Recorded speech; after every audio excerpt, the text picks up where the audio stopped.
This is Where We Live from Connecticut Public Radio. I'm Catherine Shen. Listening to music, crafting, or curling up to a documentary, these are all ways to engage in the arts and humanities. And many of us, 9 in 10, actually, according to a recent survey from CT Humanities, claim to have done something like that in the last year. But when was the last time you went to a museum, festival, or play? Or can you think about the last time you signed up for a dance class or even a book club?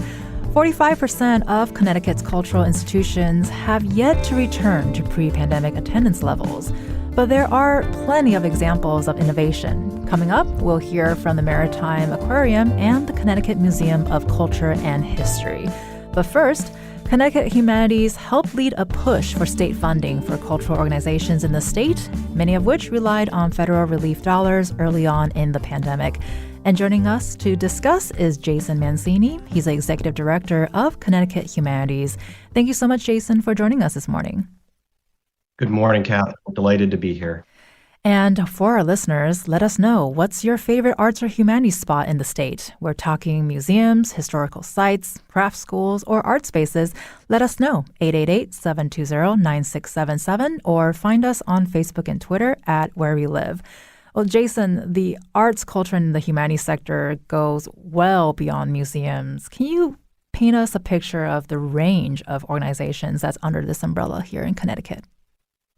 Oh boy, the 700 or so organizations that we've funded in the last couple of years range from historical societies, children's museums, cultural centers, tribal organizations, arts councils and art schools, performing arts centers, nature centers, arboretums, aquariums, a little bit of everything. So everywhere where there are sites of public engagement and knowledge are the kinds of organizations we attempted to connect with and fund. I was actually just thinking, I feel like anything really can be arts and culture if you think about it. So I'm not surprising that the number is high, but also not surprising at the same time.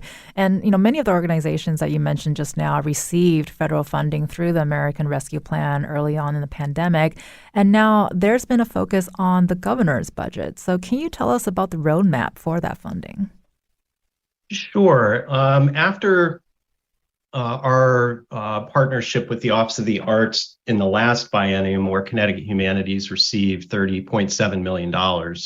And we used that to create the Connecticut Cultural Fund, where we awarded those organizations significant operating support funding. And the purpose of that really was to create operating support, build a digital infrastructure, and to better connect K-12 students and educators to our arts and humanities organizations.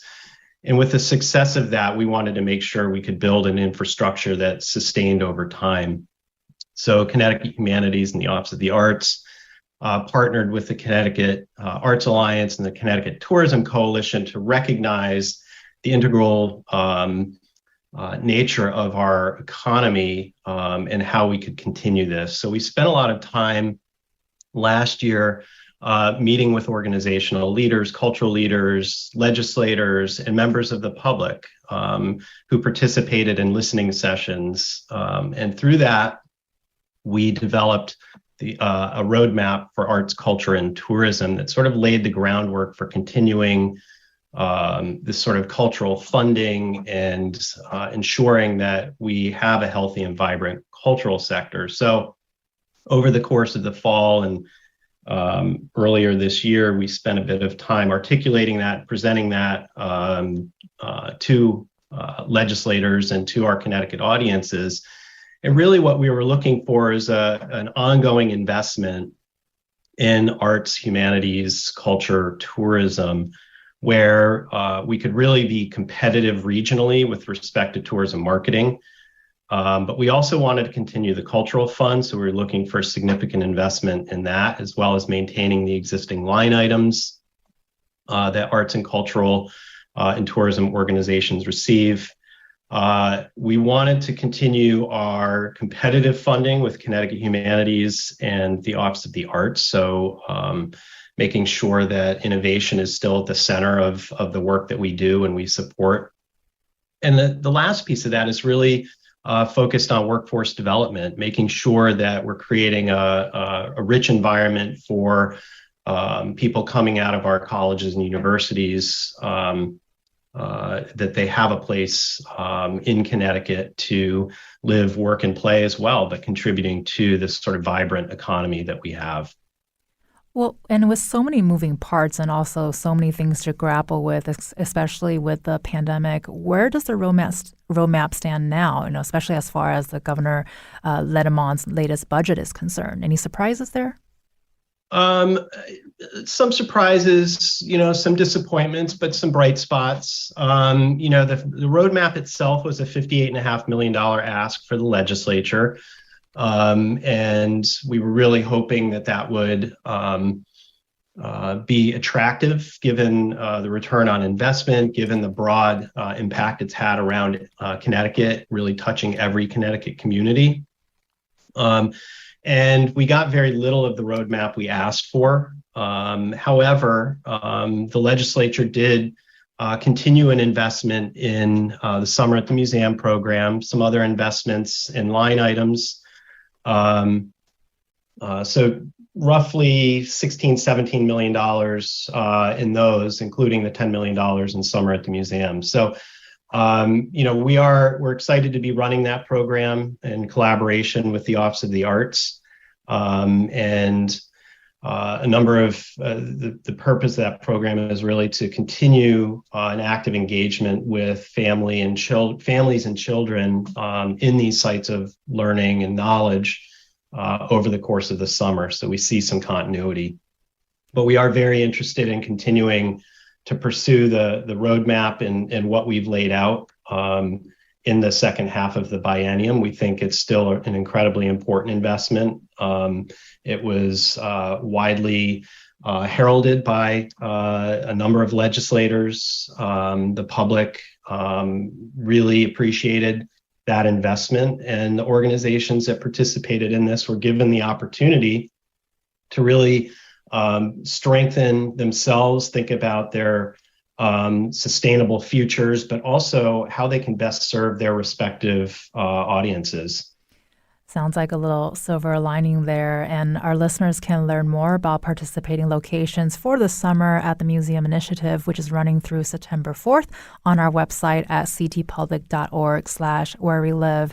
Jason, there's a 2022 cultural census that showed overall Connecticut audiences had returned to pre-pandemic levels, but that cumulative number actually doesn't account for everyone. In fact, 45% of cultural organizations are not back to normal. So can you talk about how this sort of slow to return audience rates are also a factor in consideration, especially when you're thinking about the need for funding? Yeah, there's really an uneven recovery. I think the organizations that we see still enduring some hardship are the performing arts centers who have really struggled to rebuild their audiences. Children's museums similarly have been impacted at the same rates, and school field trip visitation is also declined.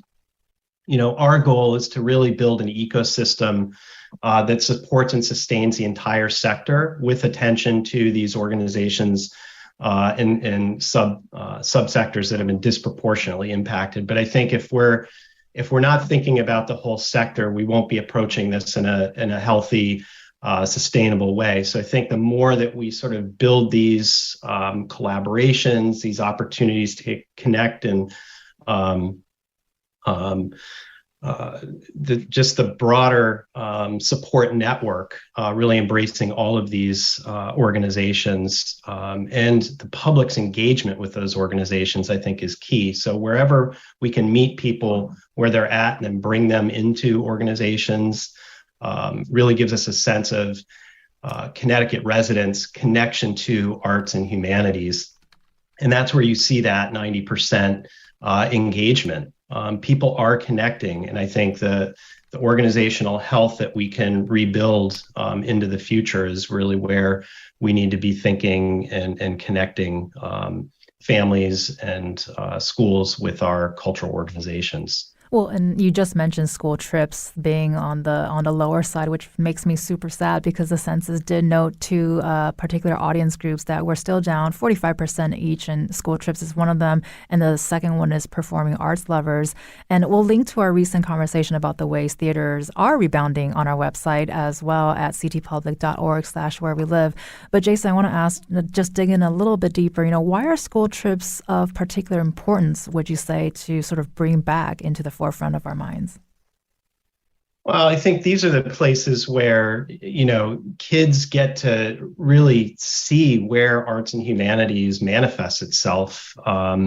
We sort of existed in a virtual world for 2.5 years. And that produces lots of challenges. There's a lot of social emotional learning gaps that have clearly manifested themselves during the pandemic, and getting kids back into the rhythm of visiting, getting out, getting to learn from professionals in the field, from educators in these cultural organizations, gives them access to new ideas in our different communities. It connects them to our history and heritage and various cultural content. And I think this is really the sort of this is really where we best engage ourselves in sort of this cultural renaissance, I think. And the kids are where we need to begin that. Well, I always love a good field trip, so that's why that stat made me really sad. So hopefully that will come back up soon. And lots of stats going on here today. The survey we referenced earlier, gauging public interest and attendance in the arts and humanities here in Connecticut, also noticed some really interesting differences between performing arts audiences and museums. And so, based on the survey, performing arts lovers skew about 10 years older, and the demographic is also about 10% wider. So, Jason, in general, how would you say arts and humanities organizations are thinking about appealing to a broader audience? Well, I think this is really where, we look both at the life cycle of the family's experience with arts and culture, from young engagement at museums and children's museums and so on, through older engagement in performing arts venues. And we've really looked at how that breaks down over time. But one of the things that we've done is really given organizations the tools to best serve their audiences, and they know their audiences the best. So in addition to the sort of operating support that provides those opportunities, what we're looking at is creating new kinds of content, innovation that goes on within organizations, engaging people through multilingual opportunities. We've partnered with organizations to create multilingual programs. In the Cultural Fund, we've seen, one of the things that I like to celebrate in the Cultural Fund and with our work at Connecticut Humanities is, when I started 5 years ago, the number of organizations that we served or funded that were facing or led by people of color was only a handful. And now roughly 10% of our organizations that we have connected with in the Cultural Fund are doing that. So there's a significant increase. And I think, there's also a new renewed interest in engaging across our cultural boundaries, our racial differences, our age and gender diversity. I think there are great opportunities where these organizations are opening their doors to the breadth of our public. And that's really exciting. And I think that also aligns with Connecticut's efforts to really engage broadly the educational infrastructure, where we have curriculum, multicultural curriculum that's now being created, Black and Latino, Native American, and so on. And this is really an opportunity for Connecticut to embrace all of this and connect those dots across our educational infrastructure and our cultural infrastructure. And Jason Mancini, he's the executive director of Connecticut Humanities. Well, thank you so much for joining us and celebrating this work and connecting the dots with us, Jason. Thanks so much, Catherine. Great to be with you. And coming up next, we'll hear from two museum leaders in our state, and we also want to hear from you too. If you want to share your favorite museum, theater, dance school, or craft space, give us a call, 888-720-9677. That's 888-720-WNPR, or leave us a comment on Facebook and Twitter at Where We Live.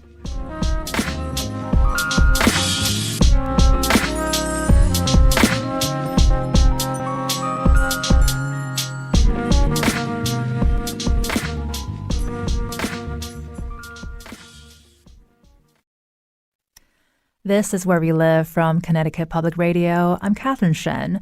This hour, we're checking in with arts and cultural organizations in the state, and we want to hear from you. Share your favorite museum or theater, or shout out to your favorite sewing school or dance class. Give us a call, 888-720-9677, or find us on Facebook and Twitter at Where We Live. And joining us now to share how they've innovated throughout the pandemic is Jason Patlas. He's a president and CEO of the Maritime Aquarium in Norwalk, as well as Robert Krett, who is a CEO of the Connecticut Museum of Culture and History, formerly known as the Connecticut Historical Society. Thank you both for joining us on Where We Live this morning. Happy to be here. Good morning. Thank you for having us. And Jason, we want to start with you. The Maritime Aquarium established an online educational programming that ultimately won a Best Education Initiative award by the Association of Zoos and Aquariums, which is really exciting. Is this something that the museum will continue to offer, or is the focus back on the museum itself? Well, thank you for starting with that fact. We're very proud of that effort. We started the day that we closed in March of 2020, working with Norwalk Public Schools to stand up an online interactive effort. Because we were an early leader on that, it became an international program that we managed. We do continue virtual programming, but certainly not to the extent that we did during the pandemic. But we certainly see continued interest in that form of engagement. And we also talked a bit about digital infrastructure earlier, and like you mentioned just now, too, it's something that the pandemic really sort of ushered in. And this digital programming was created to fill in for the many, many educational programs that the museum had offered on site and in schools. We also talked about the fact that overall museums reported school trips were only about halfway back to 2019 levels. So I want to check in with you, too. What about the aquarium at this stage? Are you seeing an increase, a decrease, a mix? What are you seeing? So in terms of school groups and summer camps, we are as robust, if not more so, than we were prior to the pandemic. Our numbers have returned very significantly. In the fall of this past year, it was slow, but the spring picked up quite a bit, and our summer camps are near 100% capacity. We've got a handful of openings in a couple of sessions at the end of July and August, but we are at 95% capacity in our summer camps, which is better than we've been in many, many years, even before the pandemic. Well, to me, that's close to an A+, so that's a good sign. Yeah, and our general attendance also this past year has been at our highest level in a decade. We've seen more visitors coming in than we have in the last 10 years. Well, that's good news to have this morning. And Robert, the Historical Society is now the Connecticut Museum of Culture and History. In what ways was this meant to welcome a wider audience? Well, thanks for that question. Actually, this started pre-pandemic, back in the times before, as they say. We were doing strategic planning in January of 2020, and when the pandemic hit, I thought we were going to put out all of the planning on the side, but the leadership of our board really insisted that we go forward, and in June, we adopted a new strategic plan that talked about the organization becoming more accessible, more inclusive, and more diverse, and having a greater impact on our audience. And that led to conversations about potentially renaming the institution. And I've learned from longtime supporters of the organization that they've been talking about changing the name for 25 years or more. We ended up hiring a marketing firm, Adams and Knight, to help us with the process. We had over 800 people participate with surveys and focus groups, and not one of those individuals said, keep the same name.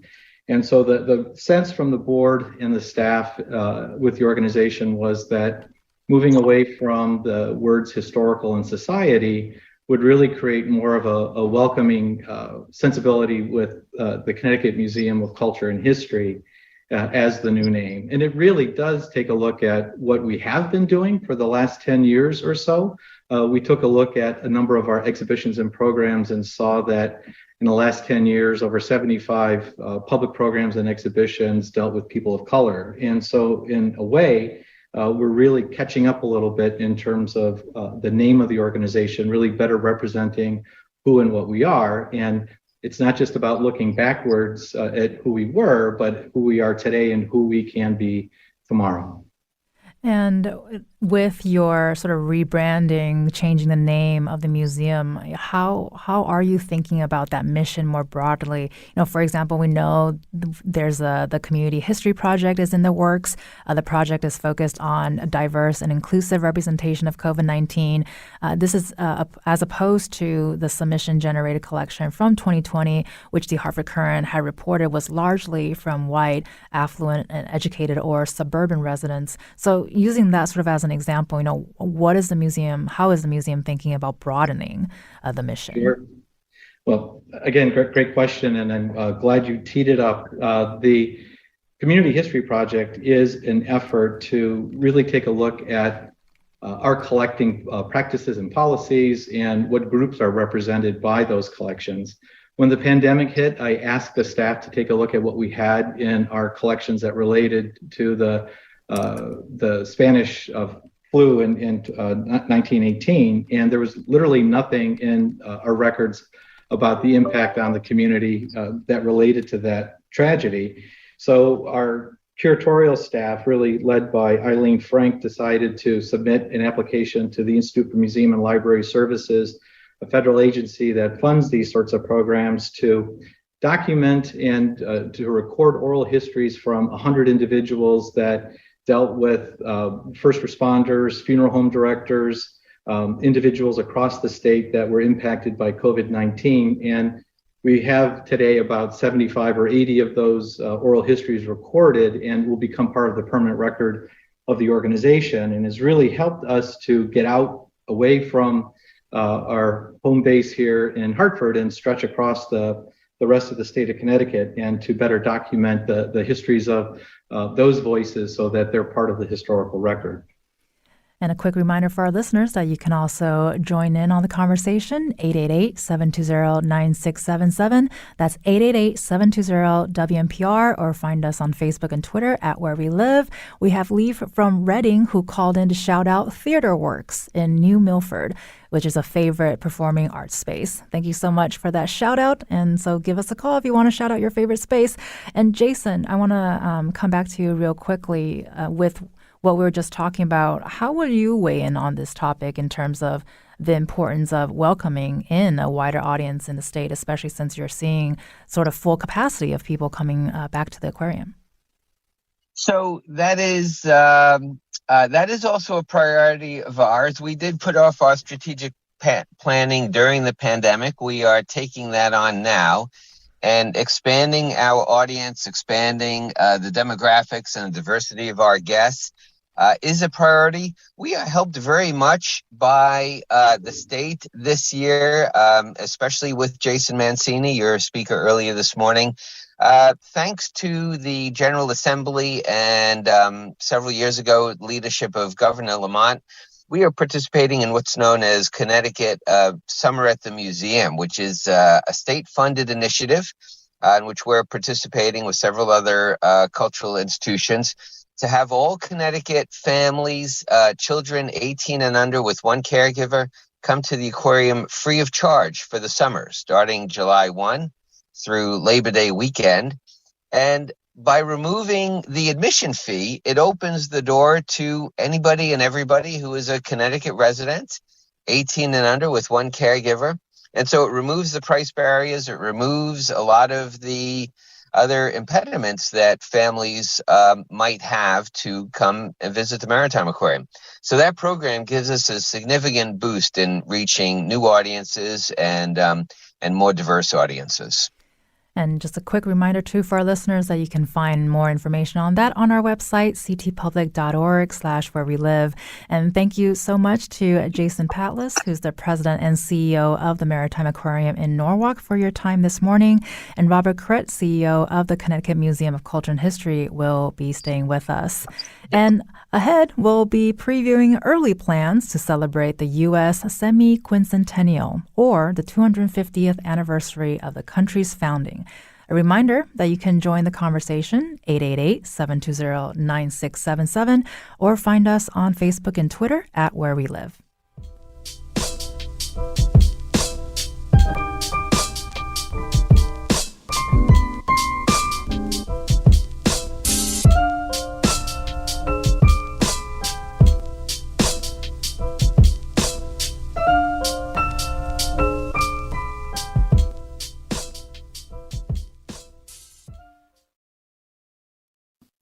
This is Where We Live from Connecticut Public Radio. I'm Catherine Shen. We've been checking in with a few arts and cultural organizations here in our state, talking about the importance of school field trips and museums working on being more inclusive. A part of this discussion also includes our rich network of historical sites, and many of these sites will play an integral role as the region preps plans to celebrate the U.S. semi-quincentennial, or the 250th anniversary of the country's founding. And here to discuss how the state's revolutionary history is being retaught is Denise Merrill. She's a former Connecticut Secretary of State. And still with us is Robert Krett, CEO of the Connecticut Museum of Culture and History, as well as Cyndi Tolosa, who is the development manager for Connecticut Humanities. Thank you all for being here with us this morning.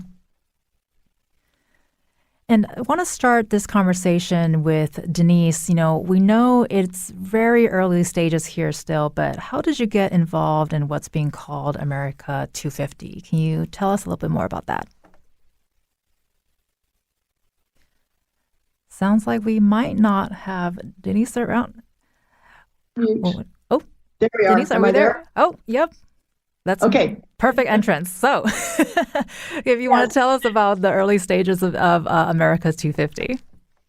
Sure. Actually, at the time, and this is maybe a year or so ago, I was still Secretary of the State, and it came to my attention that in 1776, of course, we had the signing of the Declaration of Independence, and it would be the semi-quincentennial, and I like to say the 250th because that's too hard to say, of this signing, which is really just a moment that we can commemorate, but also a moment that changed history. And so I asked the governor if I could establish a commission. We, of course, being one of the original 13 colonies, played an outsized role here in Connecticut, I think, in this revolution. And he agreed to form the commission, which he did by executive order in July of 2022. So since that time, we've organized a commission and had a lot of thinking around exactly what we want to commemorate and how.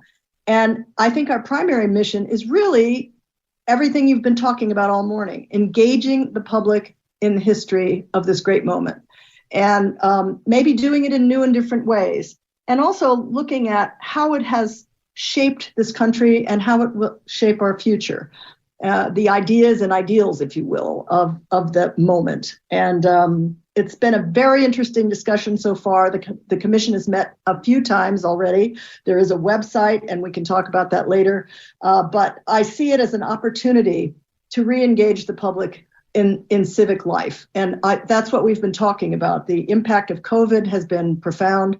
And really, civic engagement and civic education has been declining for many years in our schools. It's been squeezed out of the curriculum by a lot of other issues. And so I see this as an opportunity to re-engage. Well, I'm really excited to see what you come up with this project. It'll be really fun to learn more about Connecticut from here. And appreciate your comment about the word semi-quincentennial, because I'm kind of reading it as 3 different words, really. So it is a long one. And Cyndi, I want to bring you in real quick. Cyndi Tolosa is a development manager at Connecticut Humanities. Can you give us a sense of how this history and Connecticut's role in it is being considered as something that's, maybe more tourism friendly or just more people friendly? Yeah, so we're thinking carefully about looking at the semi-quincentennial in kind of a thematic way, focusing on telling more inclusive stories about our state's history, thinking carefully about the communities that make up the state of Connecticut and ensuring that everybody feels included and like they belong in this celebration. Thinking about history, how we do it, how we ensure that we're collecting, Rob talked about this a little bit, collecting stories about the many different people of Connecticut and are able to reflect that in the future. If we don't collect it now, we won't have it 100 years from now when we're trying to tell that history. And also thinking carefully about how all of these different things are intertwined with civics and democracy and how this is a really special time for that. So there have been a lot of really interesting conversations with the commission. Denise made sure that it was a really diverse group of individuals that come from a variety of different backgrounds in the state, and really have education and engaging the public at the heart of what we're doing, and thinking carefully about who we're bringing in and how we're engaging them. And Robert, sort of with what Cyndi was just saying, anything you can share about the museum's plans to participate in America 250? Because we know the museum recently got funding to also digitize records dating back to the Revolutionary War. Sure. In a number of ways. I would like to back up a little bit and just comment that on a national level, one of our national organizations, the American Association for State and Local History, has recently published that at the bicentennial in 1976, 30 to 40% of the museums that exist today were founded in and around that same time period. And so nationally, we're talking about what the 250th might do in a similar way. And I hope some of the things that happen are collaborations, working together, really focusing efforts on cultural tourism and the cultural tourism economy, I think are important things. We have been recipients of funding for digitization of some of our Revolutionary War material that will play a big part in the kinds of programming that the Connecticut Museum of Culture and History will do. We've also embarked on a project collaborating with 4 or 5 other partners about civics. Really, the congressional directed spending has been terrific and will help us to engage thousands of students in a collaborative project that will involve the Fairfield History Museum, the Connecticut Democracy Center, the Mark Twain House and Museum, and Mystic Seaport, as well as the Connecticut Council of Social Studies. We are all coming together to really create more opportunities for elementary school kids to participate with programs that will encourage civic engagement and knowledge of civics here in the country. And one of our very own Connecticut Public Talk Show, Disrupted, recently spoke with Maisha Tisdale, who is the CEO and president of the Mary and Eliza Freeman Center for History and Community in Bridgeport, talking about efforts to restore these historical homes just picked back up after pandemic delays. And there are some of the last remaining structures of Little Liberia, one of the earliest settlements of free people of color in pre-Civil War Connecticut. Let's take a beat here to take a listen. It becomes important to preserve structures when it comes to a history like ours that has been erased or distorted, which in turn distorts the historical narrative of the nation as a whole. And I think it's important for people to feel uncomfortable. Being uncomfortable with history that is painful is a good thing. It shows that you have a heart it shows that you have a conscience. So instead of saying, oh, I'm so uncomfortable, I don't want to hear it, you should say, I am grateful that we have evolved, that I am not this person, and that I feel discomfort in this situation because it shows I have a conscience. And we get beyond the discomfort. And there's a kind of sense of unity that comes after that discomfort. And we can all then go ahead and grow together.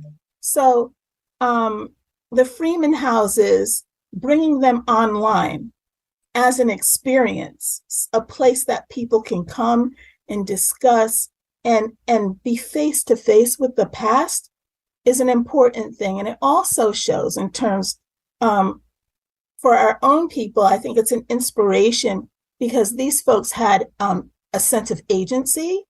And in a time when their humanity was, people said they weren't human beings at all.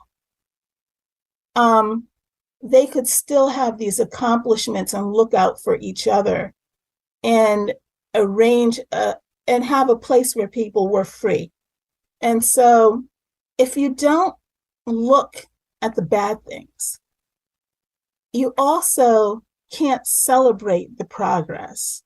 You need to see the distance that we've traveled as a nation, the journey that we've made. And so the discomfort is just the first emotion, and others will come after. So preservation, conservation, it's not just about the houses. It's about preserving a culture. It's about preserving the land and renewing the land. And it's about preserving the future of this nation where everyone's appreciated and giving us some kind of stability in that. Again, that was Maisa Tisdale, who's the CEO and president of the Mary and Eliza Freeman Center for History and Community in Bridgeport. And so, Cyndi, after listening to what Maisa has to say, how are the Freeman houses a great, if a very complex example of legacy of revolutionary history here in Connecticut? That's a great question. I think they're able to speak to freedom and the priorities that, or the sentiments of the people here in Connecticut, and wanting to be able to live their best lives. And I think that is a lot of what we're thinking about when we're talking about being inclusive and telling those inclusive stories. Although some of the stories might not necessarily have taken place during the Revolutionary War, it is the legacy of that, the democratic ideals that were founded during that time, that have created all of these other opportunities for people around the state. And, Maisa also notes that the Freeman houses are recognized by the National Park Service's Civil Rights Framework sort of as the era of the emerging cause from 1776 to 1865, in this way sort of connecting back to America 250. So, Denise, I want to bring you back here real quick. What are your thoughts about this layered history and also the many locations here in Connecticut that can give us glimpses of that and help us connect with that part of history? Well, that's a perfect example what Maisa was talking about. Our vision of this is that every single person in Connecticut would be engaged in some way and understand that they are the inheritors of these ideas that change the world. And right here in Connecticut, the roots of these ideas were actually in the Fundamental Orders of Connecticut in 1639. This idea of representative government, of freedom and liberty, of natural rights. So we really did play an outsized role in the ideals and ideas that emerged from this period. And we can see it right up close, right here in Connecticut, not just the battlefields, but also, as Maisa was saying, the places people lived, the way they lived, and we are the inheritors of that. So my vision of this would be that every single town in Connecticut would engage. We'd have some connection to every town, and that they would have ideas about what went on in their towns locally and how it has changed to today and where we're going.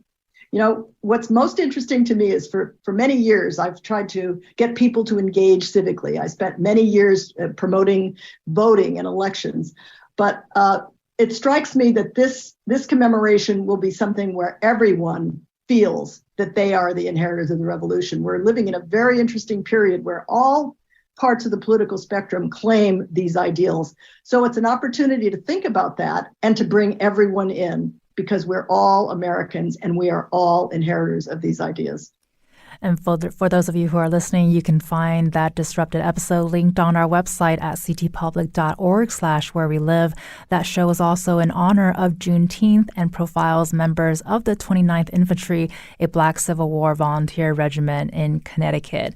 And also, you've been shouting out your favorite arts and humanities spots in the state. Bob for Granby says the New England Air Museum is a great museum because of their vast collection of aircrafts. Thank you so much, Bob, for that shout out. And to the other Bob, Robert, what else can you share about the Connecticut Museum's plans for America 250? Well, I guess to back up just for a moment, I just wanted to comment about how museums can be places for families to gather. And one of the other speakers talked about summers at museums. We're doing the same thing here at the Connecticut Museum of Culture and History. 18 and under are free. They can come with a caregiver. There are a wide variety of programs and activities that we have. They can all be found at connecticutmuseum.org. And I just wanted to say that I think that as we go forward, it's about both and. It's not ignoring our past. We still want to raise up the importance of people like Thomas Hooker and Jonathan Trumbull, but we also want to raise up the importance of people like Mary Townsend Seymour, who was a suffragist, or Young Wing, who established the Chinese educational mission. There are many voices in our history that I think need to be more prominent, and museums are great places for families to go, for people to go together to explore the great achievements and sometimes the smaller steps that have been taken throughout history that altogether make a big difference. And we'd love to bring Jason Mancini, who is the executive director of Connecticut Humanities, back real quick to talk about this. As we share stories about going back into our past and learning about them and bringing them into the future. Can you respond to Maisa Tisdale and talk about the importance of folding in that very complex legacy of American Revolution? Well, the story of the Freeman houses is just extraordinary. It's one of Connecticut's best untold stories that's now finally being told, and I think it's really it begins to open our eyes to see the full participation in the democratic process back in the Revolutionary era. Most people aren't even aware how frequently and how much African Americans and Native Americans participated in this era and imagined the revolutionary era in the same way and for the same purposes, with very different outcomes. And I think, Maisa's points are all very well taken. And I think this is our opportunity to really uplift and celebrate the roles that African Americans and Native people played in the story of America. Without their presence and participation, really none of this would have happened. And we need to honor that and share those stories moving forward. And I have a side note question here, also talking about another important part of this conversation. We have Bina, who is a children's librarian from Wallingford, who called in and noted that Connecticut Humanities' important support for libraries. So can you touch on that, Jason? The role that libraries play today. Why is that important? Libraries, I think, really are so central to our educational structure in these public places where arts and humanities happen. And so as we think about it, we really want to embrace all of the libraries across the state as these venues where arts, humanities, civics, education, all of that is really embraced and upheld, and it's accessible. And I think that's one of the most important things that we need to be reminded of is their central role in creating access for all of the members of our public. We certainly don't want to lose sight of that, and we are actively engaged with library organizations and certainly the literature community as we think about this work as well. And Jason Patlas, we also want to bring you back in here really quickly. You're the CEO and president of the Maritime Aquarium. There's also an important salt marsh exhibit in the works. Can you tell us a bit about that?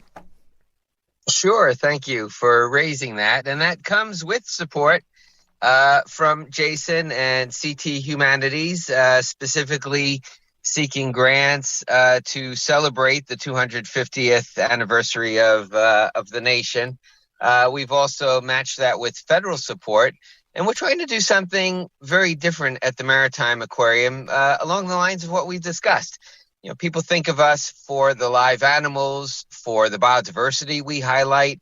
What we are looking to do through the new strategic planning effort and through these new funding opportunities is tell a much broader story about the ecological history, the natural history of the United States, how Native Americans, indigenous peoples relied on it, how early settlers relied on it, the interrelationships, good and bad, between those early populations of the nation, all the way up through the Industrial Revolution and the degradation on our natural habitats, all the way up through restoration efforts over the last 50 years to try to conserve and better protect Long Island Sound and the salt marsh. So those stories really are very interdisciplinary in nature, cut across cultural, historical, ecological, economic lines of stories, and they will be very new elements of what we highlight at the Maritime Aquarium going forward. And Denise, we have about a minute left, but would love to hear any last thoughts from you. What would you like our listeners to know about America 250 or anything else? Coming soon, and get engaged. When you hear about it, go on the website. It's ct250.org and see what's going on, and give us ideas. We're looking for input from the public. We will be having public meetings around the state, mostly online, probably. But this is an opportunity for all of us, maybe our last best opportunity to come together as a country and really celebrate both the past and what lies ahead. Well, that was very beautifully done. Thank you so much. I want to give a shout out to Denise Merrill, who's a former Connecticut Secretary of the State, Jason Mancini and Cyndi Tolosa, who are both with Connecticut Humanities, Robert Krett, CEO of the Connecticut Museum of Culture and History, formerly known as the Connecticut Historical Society, as well as Jason Patlas, who is the CEO and president of the Maritime Aquarium in Norwalk. Thank you all so much for joining us this morning. And we'll have a link to all of the organizations you heard about today on today's show at our website, ctpublic.org/wherewelive. I'm Catherine Shen. Today's show is produced by Katie Pellico. Our technical producer is Kat Pastor. Download Where We Live anytime on your favorite podcast app. And thank you so much for listening.